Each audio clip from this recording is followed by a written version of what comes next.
السلام عليكم ورحمه الله وبركاته. اهلا بيكم في فيديو جديد. انا هشام اتش، فوتو اديتنج. بقالي 10 سنين في مجال الفوتو اديتنج و6 سنين بعمل كورسات عن الفوتو اديتنج، ودي سلسله فوتوشوب من تحت الصفر، ودي تالت حلقه في السلسله.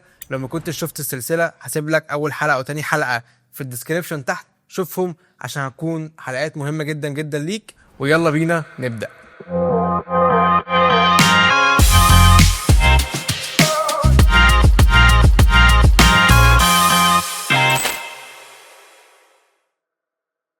نخش في الموضوع على طول. انا بعمل سلسله فوتوشوب فيما يخص مجال الفوتو اديتنج. ان اغلبيه الناس اللي بتتكلم في الفوتوشوب بتتكلم عليه فيما يخص الجرافيك ديزاينر، وانا هنا بتكلم على المحتوى العربي. السلسله دي للناس اللي مهتمه بالفوتوشوب فيما يخص الفوتو اديتنج، اللي هو التلوين على الفوتوشوب، الريتاتشنج. طبعا انا اتكلمت في الموضوع ده في اول حلقه او تاني حلقه، زي ما قلت لك كده هسيبهم لك في الديسكريبشن تحت، او هسيبهم لك هنا مش عارف هيظهروا فين. فيلا بينا نبدا. دي صوره معانا اهي.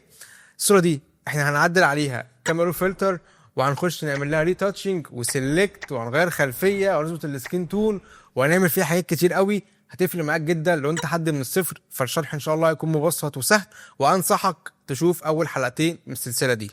فدي صوره معانا، انا فاتح الكاميرا فلتر وشغال على فوتوشوب اخر فيرجن. ولو مش عارف تشتري البرامج ازاي، فانا برضو كنت منزل لك حلقه ازاي تشتريهم، بس هسيبها لك برضو في الديسكريبشن تحت، اتفرج عليها. صورة اندور هشتغل فيها اضاءة بيزك، ما بعملش في صور الاندور اي تونات. دي صور بيتقال عليها في المصطلح. طبعا انا في ناس بتتضايق من ان انا برغي كتير، وناس بتقول لي خش في الموضوع على طول، وانا بحب اوضح عشان لو حد مش فاهم لازم يفهم. يا جماعه، ما انا مش، ما انا اخش لو على الايديت بس هخش احطها في ريلز تك تك تك وخلصنا. انا عامل يوتيوب ليه؟ انا بعمل كونتنت ريلز. انا عامل يوتيوب ليه؟ عشان انا عايز اتكلم معاكم، اشرح لك الموضوع بيمشي ازاي. ده شغل بيتقال عليه في المجال الفوتو اديتنج اي كوميرس، عامل شبه شغل امازون وشغل جوميا، اللي هو بيجيبوا موديل يصوروهم اندور على كرومه بيضاء او كرومه متلونه. الهدف من الشوت ان احنا بنبيع الهدوم. فالموضوع بيكون بسيط، مش بنحتاج نعمل تونات، مش بنحتاج ريتاتشنج وحاجات كتير قوي في الصوره، بس شغل حلو جدا جدا. ولو انت كفوتوجرافر تدخل المجال ده حلو جدا جدا. تقدر ان انت تعمل ديل مع مصانع ومع شركات ومع ايجنتس وكده. كذلك لو انت فوتو اديتور تقدر تمسك شغل مع مصورين. الشغل ده بيبقى بال1000 صوره وال2000 صوره، بيبقى شغل كتير جدا جدا. وميزته ان هو خطواته محفوظه، وكل اللي بتحتاج الدقه بتاعتك تكون مثلا في السلكت بتاعك، الكوفاي هتصلح هدوم، هيلينج، فريكوينسي، كل الحاجات دي تولز محفوظه، بس محتاج ان انت تتقنها بشكل كويس، ومع الممارسه بنعرف نعمل ده. فانا دي صوره اندور، انا هعلمك ازاي تفتح الصوره دي، هتعدل عليها الكاميرا فلتر ازاي هنقصها، ازاي هنصلح المشاكل اللي فيها. الكرومه زي ما انت شايف كده متبهدله وبايظه. فيلا بينا ندخل بقى نشتغل على الصور دي. حطينا الصوره كاميرا رو فلتر، الصوره متصوره رو، ففتحت الكاميرا رو فلتر. هنخش نظبط الاضاءه بتاعت الصوره بتاعتنا بالشكل ده كده. طبعا كل صوره بتختلف عن صورة في الإضاءة. color، هنزود saturation مش قوي، لأن مهم جدا جدا جدا نحافظ على اللون بتاع الهدوم بتاعتنا. ويفضل المصور اللي هيبعت لك الشوت ده يكون مديك فايل الرو وفايل الجيبك، عشان تعرف لون المنتج اللي انت شغال عليه ما يبقاش لونه متغير، لان احنا هنا بنبيع هدوم على ويب سايتس، فلازم تكون الحاجه طالعه بنفس لونها. فتخلي بالك حتى وانت بتظبط الوايت بالانس بتاعك، تتاكد ان انت مطلع الهدوم بنفس لونها.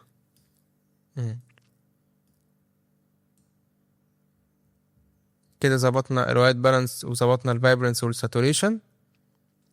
بعد كده بنروح على قائمه ديتيل،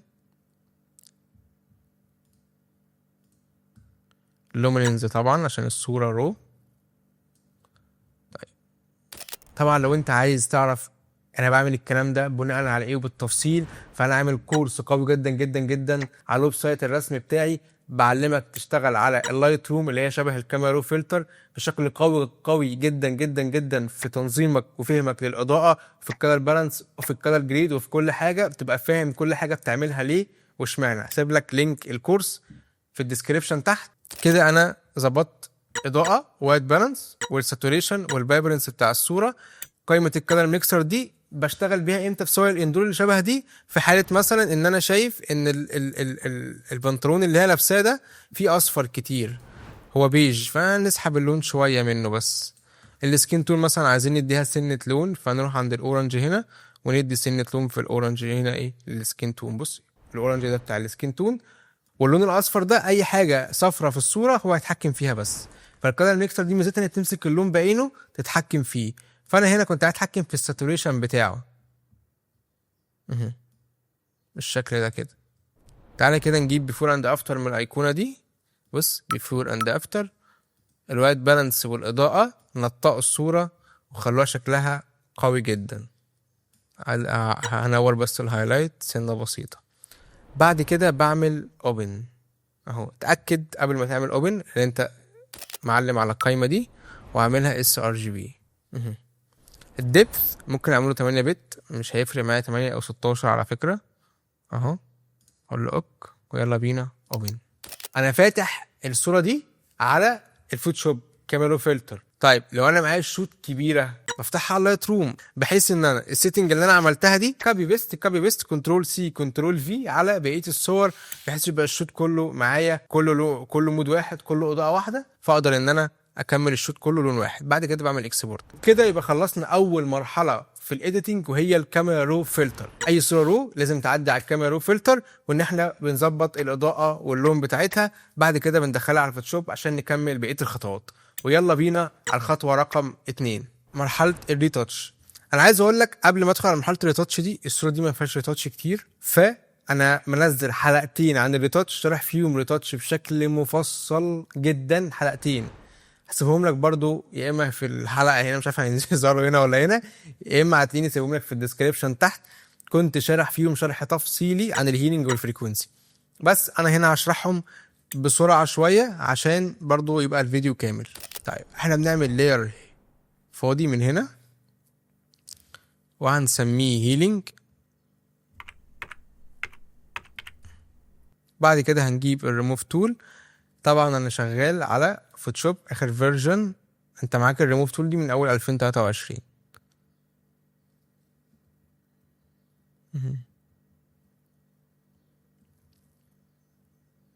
تروح على اللاير ده.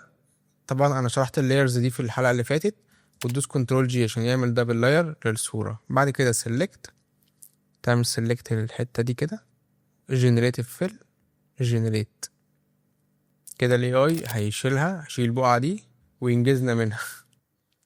كنا الاول بقى استنبات ويا نهار ابيض على الشقه اللي هنشوفه، يا نهار ابيض عشان الحته الصغيره دي، ده بجد، خصوصا البنطلون بتاعها مخطط. الاكشن ده هتلاقيه في الفيديوز، سايبه يعني سايب لك لينك التحميل بتاعه في الديسكريبشن تحت، كنت سايبه في الفيديو بتاعت الريتاتش برضه. هنا هشتغل فريكوينسي يعني 8. جيب الميكسر برش، هي وشها مش مستاهل قوي. وعلى فكرة اغلبية شغل الاي كوميرس ده ما بنعملش فيه مجهود في الريتاتش على قد ما المجهود في المرحلة بتاعة سيلكت، تنظيف الخلفية، حاجة كده هنعملها بالليفل اللي هو ان انا عايز اجسم الهدوم وبروزها، في خياطة في الهدوم مش باينة. حتى الفوتوغرافرز او الايجنسي ما بيركزوش على وش الموديل قوي يعني، بس تنعيمه خفيفه كده. بعد كده بعمل ميرج، كنترول الت شيفت اي او كوماند اوبشن شيفت اي لو انت ماك. بعد كده هبدا مرحله السلكت، يبقى هيلينج وفريكوينسي على خفيف. وده اللي بيحصل في شغل الاي كوميرس على فكره. في بلجن اسمها ريتاتش فور مي، يا سلام بقى، دي دلعه، دي بنستخدمها في الشغل اللي زي ده، ما بعملش فريكوينسي اصلا. بس انا مش عايز اقول لك عليها دلوقتي عشان انت حد لسه مبتدئ، يعني لو انت ما اتعلمتش الصح اشتغلت بالبلجن مش هتعرف تشتغل بيها. بدوس على حرف الدبليو فبيجيب لي السلكت، هتروح على كلمة select subject دي وتعلم على الكلاود دي، كلاود عشان يجيب لك ديتيلز اقوى. بعد كده تدوس على select subject. طبعا السلكت يبقى كويس بنسبة 8/10. هنجيب البين تول القديمة اهي، اداة البين تول دي، وندخل كده نتشيك على السلكت بتاعنا ان السلكت بتاعنا مظبوط وتمام. بس دي كده مش تمام، بص علم كده. دوست ايه؟ انا دوست كوماند اوبشن انتر او كنترول الت انتر، تمام. اطلع. بصوا ده مش مظبوط. هقول لكم على تريكايه. ايه التريكايه؟ استنى اخلص السلكت واقول لكم عليها، عشان كان المفروض اقولها لكم قبل السلكت بصراحه يعني، وانا مش هقص الحته دي من الفيديو. فهقولها بعد السلكت عشان هتساعدكم انتوا تشوفوا الحدود بتاعت السلكت اقوى. ايه هي التركية؟ ان انا بغمق الصورة عشان اعرف لما يكون السبجكت عندي لابس نفس الباك جراوند، ابيض في ابيض، جراي في جراي، بيج كده في جراي، الاضاءة حدود الصورة مش شايفها، فبعمل الليفل بغمق كده عشان ابدا اشوف حدود الصورة عشان اعرف اقص بشكل مظبوط. دي التركاية يعني. بس كده السلكت معايا مظبوط اهو. حضرتك هتاخد فيذر واحد، هتدوس شيفت F6 او تجيبه من هنا. كنت شارحه برضو يعني ايه فيذر وايه الفيذر ده، كل حاجة في الفيديو في السلسلة بتاعت الايه، اول حلقة وثاني حلقة. موديفاي فيذر اهو واحد. بعد كده وانت داس على الدبليو هتروح داس على سيلكت اند ماسك، تعمل حاجة اسمها ريفاين هير اهو. ان شاء الله اكون نطقتها صح، بتحسن في الانجليزي والله، فواحدة واحدة عليا. دي رسالة لكل الناس اللي بيقعدوا يقولوا لي انا يا جماعة انا بقالي 6 سنين بعمل كورسات اديتنج الحمد لله الحمد لله، يعني انا من اشطر واشهر الناس اللي موجودين في مصر والوطن العربي. الانجليش بتاعي كويس بنسبة 60 70%، مش 100% بقى، مش الاكسنت عندي واو، لا لا لا تمام. الموضوع ملوش علاقة بالمجال بتاعنا. بصوا بقى ركزوا معايا في الديتيلز دي. شايفين التولز دي؟ بص لو رحت عند الشعرايه دي كده دوست، بقول له ايه، انا بقول له الجراي اللي في الفراغات ده شيلهولي، فمجرد ما ادوس على الجراي ده بيشيل لي كل الفراغات اهو. طب لو افترضنا ان هو اكل حاجه من الشعر، لو اكل حاجه من الشعر هتدوس على الطول دي اهو كده، هقول له بعد اذنك انت اكلت ده من الشعر رجعهولي تاني اهو، فرجعهولك. طيب دي اول تركايه. التركايه التانية، حضرتك هتروح ما تنساش طبعا لو انت اول مره تجيب القايمه دي تعلم على كلمه اوفرلاي. تمام. بعد كده هنروح عند المربع ده ونعلم عليه هنا. ده بيقول لك ايه بقى؟ المفروض ان اي خلفيه انا بقصها طبيعي المود الجولد اللي انا عامله ده بيجيب ستروك هنا صح، فبيقول لي عايز نسبة تداخل لون الباك جراوند في شعرك قد ايه. فلو هو 100% فانا بدخله كده 100%، فانا بقول له لا انا مش عايزه 100%، خلوني مثلا 20 30 كده، واعلم على نيو لاير او نيو لاير ويز ماسك. انا بحب اعملها نيو لاير بس مش عايز ماسك ولا حاجه، اقول له اوك، فطلع اهو لي في لاير فاضي لوحدها بالشكل ده كده اهو. بعد كده ارجع اقول له انا عايزها اعمل لاير فاضي، واللاير ده بقى هيبقى الباك جراوند بتاعتي. بص بقى الحوار ده كل واحد ليه مدرسة، يعني حد يقول لك الباك جراوند اعملها بالسوليد كلر، حد يقول لك اعملها بالجرادنت ماب، حد يقول لك مش عارف. تمام، مش كلنا صح، كلنا تمام، والإدت مدارس. انا راجل بحب جاي داخل كده على البوكيت تول اجيب اللون اللي انا طبعا انا هنا الكروما بيضة، فانا محتاج ان انا اخليها اللي هي اللون الجري اللايت ده اهو. انا مش عايز اغير اللون بتاع الباك جراوند بالشكل ده كده وتشيك.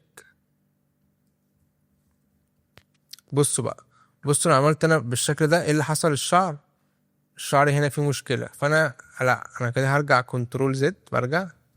لا انت كده في كده في مشكلة في قص الشعر. فاين هير اهو. بص هي دي الجزئية دي اتاكلت معانا، فانا بقول له لا يا باشا بعد اذنك رجعها لي. مهم. هو دي اللي عملت المشكلة معايا من الاول. مهم.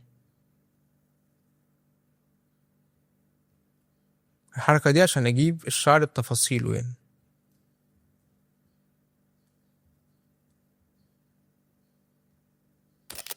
وكده يبقى احنا خلصنا تعديل الكاميرا بتاع الصورة وعملنا لها ريتاتش وقصيناها. هندخل بقى دلوقتي عشان نظبط الباك جراوند. الباك جراوند دي كده فلات، محتاجين نوزع عليها اضاءة، محتاجين نرجع نرسم الشادو عشان تبان واقعية. هنعمل ده بقى ازاي؟ هنروح جايين رايحين على الباك جراوند. الباك جراوند دي اهي، هتروح جاي رايح عامل فلتر، كاميرا رو فلتر، نظهر المسام بتاعت الخلفية، يعني مينفعش نسيبها بيضة كده، فبنديها ايه، تروح على كاميرا افكت تديها جرين اهو. بعد ما تديها جرين تقفل الحواف بتاعتها سنة كده، تقول له اوك عشان تبقى ايه مور اكيور شوية. بعد كده نجيب السلكت، وجاي رايح جايب خلفية بالشكل ده، تروح على الباك جراوند الأصلية وتعمل كنترول جي، تطلع فوق هنا، شايف دي كده فوق اهو كده بقت فوق الباك جراوند، هتسحبها، تسحب يعني الصورة الشادو اللي احنا عملناه ده أبيض وأسود. بعد كده هتعمله ملتبلاي، بعد كده تفتح عليه الليفل كنترول ال، بعد كده تفتح الشادوهات بتاعته بالشكل ده كده.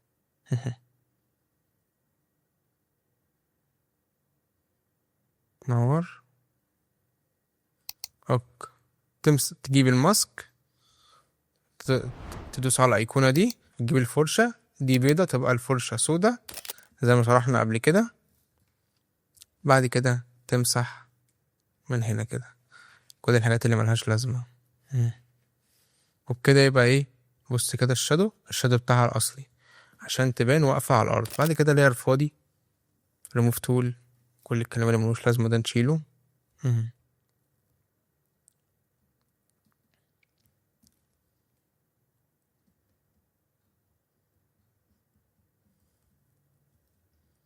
دي كمان اهي. كده يبقى رسمنا الشادو. عايزين نعمل لاير فاضي ونعمله سكرين، ونجيب الجرادنت ونجيب اللون الأبيض ونعمل دي بيزكس كده، ونجيب السبوت ده ونضرب سبوت نور هنا كده. عشان ايه؟ عشان نوزع لها إضاءة. ممكن نزود الأوباستي شوية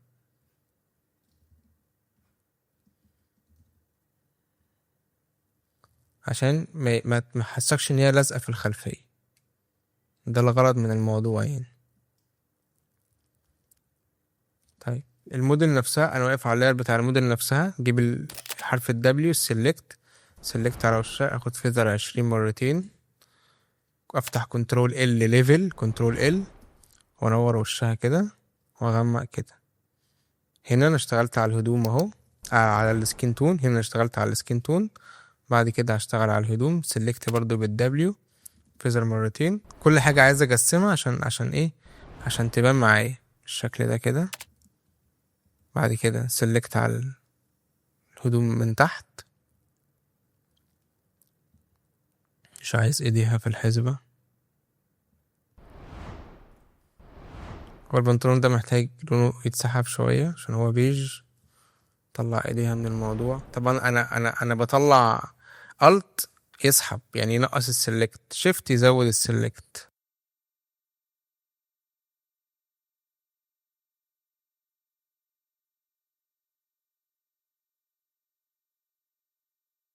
هاخد سيزر 2 واسحب شوية صغيرين، وفي برضه نفس الكلام هنور ايه سنة بسيطة.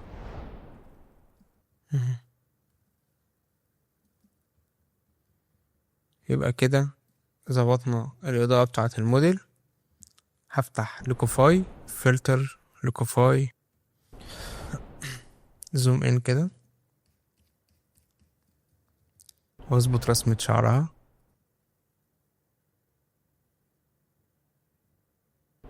واروح عند الأيقونة دي واخسس كده. بص بقى وشها معوج، تمام. بص لو جبنا التول دي كده، كبرنا كده عشان هي عاملة كده، بصوا لو دوست الت يعكس اهو. طبعا البراشر عالي جدا جدا، فهنعمل كده اهو بس عشان تعدل بس ايه وشها شوية. بص هي عاملة كده، احنا كده عدلنا وشها شوية، نظبط الحواجب. طبعا انت اي حاجة في الهدوم عندك قادر انت تخسس ترفع.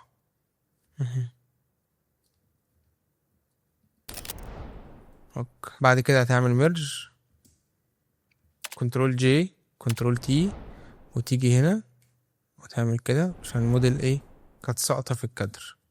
طبعا عايزين نشربن الهدوم، فلتر، شاربن، سمارت شارب، اوك، ماسك، اعكس الماسك، كنترول اي، برش، شاربن الهدوم شوية، فده كده بيفور وده افتر. لو عايزين نغير الخلفية احنا ممكن نعمل فيرجن تاني، يعني ممكن نكتب ده V1 اهو. لو عايز اغير لون الخلفية انا جاي رايح هيو ساتوريشن، يبقى بص على عشان تبقى عارف هيو ساتوريشن، واقفل ده كده شوية. مبيغيرش ليه؟ انا عايز اقفل ده. بص سيد الفاضل اهو، كلرايز واغير لون الخلفية فيما يناسب طبعا شكل الاوتفيت اللي انا محتاجه. يعني مثلا الاخضر ده ممكن نخلي معاه الوان سيان خفيفة مثلا الشكل ده كده. طبعا الهيلينج محتاجين ان احنا نعمله من اول تاني، والسبوت ده هيبقى منور قوي فهنقلل السبوت سنة خفيفة. يبقى انا عندي تو فيرجن اولاني وفيرجن تاني، يعني عندي ان انا اخليهولك كده ابيض او نخليه على سيان باك جراوند، ده كده تو فيرجن. برضو هعمل لك ميرج اهو عشان يكون معاك ايه، يبقى انت فاهم احنا بنشرح في ايه وبنتكلم في ايه. فيرجن 2 برضو نفس الكلام، دي كنترول تي نكبرها كده نعمل الصورة بالشكل ده كده. ادي معانا فيرجن 1 فيرجن 2 بس، وبكده يبقى خلصنا الصورة. انا مبسوط جدا جدا ان انا عملت الحلقة دي، ان شاء الله تكون مفيدة للناس. ومش عارف كل شوية بهرب الكاميرا يعني قلقان الصوت يطلع مش مظبوط او بعيد. اكتبوا لي في الكومنتات حبيتوا الوايت باك جراوند ولا حبيتوا الباك جراوند اللي هي بيبي بلو دي. وبرضو لو في اي اسئله حاسس ان انت ما فهمتهاش من الحلقه دي اكتبها لي في الكومنت او كلمنا على انستجرام. انا كلي اذان صاغيه ليك، انا يعني يا باشا انا ليك في اي حاجه كلمني على طول. قول لي انا اتفرجت على الحلقه وفي نقطه ما فهمتهاش العندي قبل العندي. اكتبوا لي في الكومنت كل الحاجات اللي انتوا ما فهمتوهاش او الحاجات اللي انتوا مستنيين من هشام ان هو ينزل لها شروحات، عشان انا في الاول والاخر انا عايز اقدم لكم انتوا الحاجه اللي تفيدكم بجد والحاجه اللي انتوا محتاجينها وبتدوروا عليها الفتره دي. فاكتبوا لي في الكومنتات عشان هتفرق معايا جدا انتوا عايزين ايه عشان اقدم لكم الحاجه اللي انتوا عايزينها. ورب تكون الحلقه دي كانت مفيده ليكم، وانا مبسوط جدا جدا، وان شاء الله نكمل السلسله دي على خير، رحله فوتوشوب من تحت الصفر للمبتدئين. السلام عليكم.